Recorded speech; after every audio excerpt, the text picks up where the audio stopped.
오늘 한강버스 시범사업 중 중대한 사고가 발생했었다는 사실이 추가로 폭로되었습니다.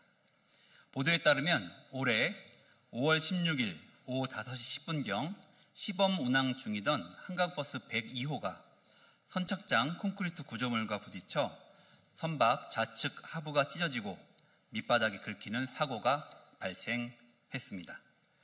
충돌한 콘크리트 구조물은 가스관 매립용 구조물로 자칫 대형 화재로 이어질 수도 있었던 아찔한 사고였습니다. 선박 보험사 자료에 따르면 이 사고로 인한 추정 손해액만 약 7,250만 원 규모입니다. 서울시의 명백한 사고 은폐 행태에 충격을 금할 수 없습니다. 저는 지난 20일 국토교통위원회 서울시 국정감사에서 시범 운항 기간의 선박 고장 및 정비 기록에 대해 요구한 바 있습니다. 당시 서울시는 올해 3월부터 8월까지 시범 운행 기간 동안 101호와 102호에 대하여 11건의 정비 사항이 있었다고 자료를 제출했습니다. 자료 어디에도 이같이 큰 충돌 사고로 선박 하부가 찢어져 정비했다는 내용은 없었습니다. 서울시는 이에 대해 주식회사 한강버스가 자료를 누락했다며 책임을 돌렸지만 주식회사 한강버스 측은 서울시에 사고 당시 상황을 즉각 보고했다고 밝힌 바 있습니다. 서울시는 당시 국정감사에서 명백한 위증을 한 것입니다. 뿐만 아닙니다.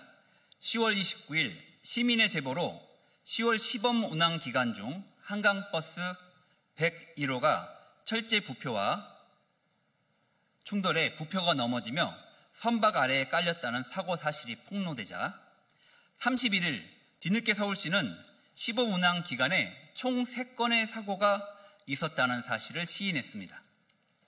그때도 서울시는 이 같은 대형 사고가 발생했다는 사실은 언급조차 하지 않았습니다. 교묘하게 기간을 10월 무탑승 시범 운행 기간으로 한정해 사고 3건만 공개한 것입니다. 그리고 서울시는 바로 다음 날이었던 지난 1일 한강버스 정식 운항을 강행했습니다. 믿을 수 없을 만큼 투명하지 못하고 무모한 행정입니다.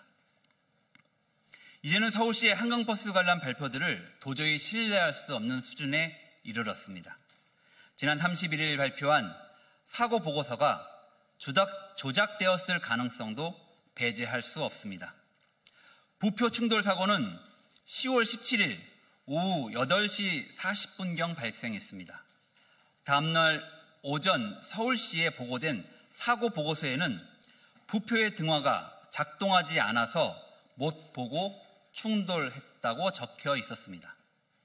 그런데 지난달 31일 서울시는 작성일이 18일로 기재된 사고 보고서에 사고 원인이 운항하던 선장의 노안과 운전 미숙 등으로 적혀 있었다고 발표했습니다.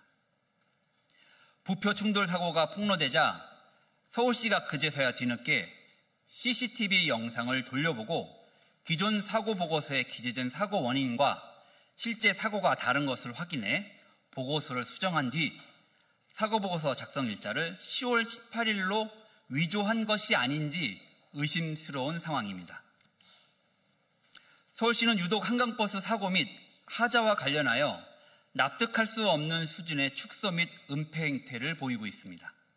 지난 29일 국회 국토교통위원회 차원에서 한강버스 사고의 CCTV 영상과 관련 자료 일체를 요구했지만 기업 이미지 등의 영업상의 우려가 예상된다는 이유로 제출을 미루고 있습니다. 시민의 안전과 국민의 알 권리보다 기업 이미지를 우선 걱정한다는 게 이해할 수 없습니다. 홍보할 땐 서울시 사업이고 문제가 생기면 민간 기업의 사업입니까? 오세훈 서울시장의 치적 쌓기용으로 시민의 안전을 담보로 잡는 것이 아니라면 안전이 보장되지도 않고 사고 내용을 투명하게 공개할 수도 없는 한강버스를 왜 이토록 무리하게 강행하는 것입니까? 서울시의 한강버스 사고 은폐 행각은 묵과할 수 없는 수준입니다. 안전에 관해서는 점검하지 않았던 윤석열 정권 감사원의 감사 결과로 이런 상황을 면피할 수는 없는 것입니다.